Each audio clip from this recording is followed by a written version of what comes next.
सड़क हादसों की चपेट में आए अधिकांश दोपहिया सवार लोगों की मौत हेलमेट नहीं पहनने से होती है। नागपुर में बीते 3 महीनों में ही सड़क हादसों में 97 लोगों की मौत हुई है।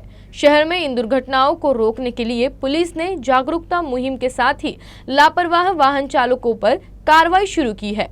करीब 400 वाहन चालकों पर यह कार्रवाई हुई है, जिसकी चार्जशीट भी 1 महीने में ही कोर्ट में दायर की जाने वाली है।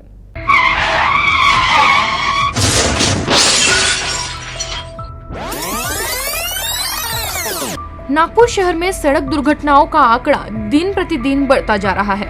पुलिस आयुक्त के रूप में कमान संभालने से पहले सीपी रविंद्र कुमार सिंघल बतौर एडीजी ट्रैफिक पद पर कार्यरत थे। उन्होंने अपने कार्यकाल में समृद्धि सहित अन्य महामार्गों पर एक्सीडेंट रोकने के लिए कई उपक्रम चलाए और इससे हादसों में कमी भी आई। अब शहर में हो रही सड़क दुर्घटनाओं को लेकर उन्होंने चिंता व्यक्त की है। इन हादसों को कम करने के लिए विभिन्न उपाय योजनाएं भी अपनाई जा रही है। एक्शन हम लोग कर रहे हैं और कोई भी एक्सीडेंट होता है, जैसे इनफेक्ट आप लोगों ने बहुत अच्छा उसको दिया था जिसमें 2 लोगों की डेथ हुई थी, जो एक महिला गाड़ी चला रही थी। तो इस तरह के जो भी एक्सीडेंट्स हो रहे हैं, उसको हाई प्रोफाइल बोलें या कैसे ही बोलें, तो उसमें हम लोग काम कर रहे हैं और हर एक केस में हम लोग पर्सनली देख रहे हैं कि उसकी एविडेंस जो है उसमें क्या क्या है।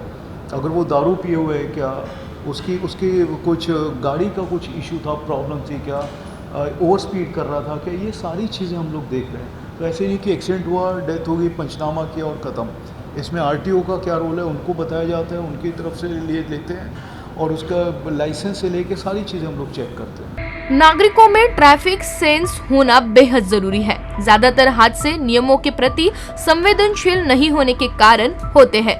केवल 3 महीनों में ही शहर में 97 नागरिक हादसों में जान गंवा चुके हैं, जिसके चलते ही नागपुर पुलिस अब एक्शन के मूड में है। सबसे पहले रॉन्ग साइड वाहन चलाकर अपनी और दूसरों की जान जोखिम में डालने वालों के खिलाफ अभियान शुरू किया गया है। अब तक 400 वाहन चालकों के खिलाफ मामले दर्ज किए गए हैं। पुलिस 1 महीने में इन प्रकरणों की चार्जशीट कोर्ट में भी दायर करने वाली है। रेड लाइट जंपिंग करना, सामने मतलब रुकता ही नहीं है कोई, इस तरह का माहौल है। उसके अलावा विदाउट हेलमेट अभी जो 3 यंगस्टर्स की डेथ हुई, इनफैक्ट 4 लोगों की, एक बच्ची की भी उस दिन डेथ हुई थी, चारों विदाउट हेलमेट थे। तो ये जो है विदाउट हेलमेट जो है लगभग 63% के आसपास जो है इस तरह की डेथ्स होती हैं। तो वो प्रिवेंटेबल है। हेड इंजरी जो है एक बारी हो गई तो बहुत मेजर इशू है वो। तो ये है ओवर स्पीडिंग है, मतलब स्पीड एक है इशू।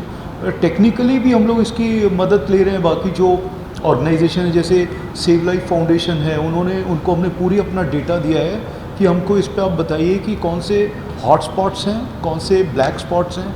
ब्लैक स्पॉट्स भी अभी जो है काफ़ी कम हुए हैं यहाँ पे, परंतु नंबर ऑफ डेथ जो मैंने आपको बताया वो इसी तरह से बढ़ रही हैं। और क्या क्या कारण है, इसमें पब्लिक का भी ऐसे हेल्प ले रहे हैं हम, तो यही अभी चल रहा है। दुर्घटनाओं की वजह जानने का प्रयास किया जा रहा है। कहाँ वाहन चालक की चूक है और कहाँ रोड में गड़बड़ी है, इसकी विस्तृत रिपोर्ट डीसीपी ट्रैफिक से मांगी गई है।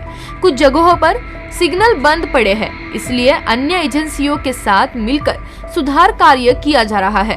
पुलिस आयुक्त ने जल्द ही इन दुर्घटनाओं में कमी लाकर यातायात के लिए सुधार लाने का भी आश्वासन दिया।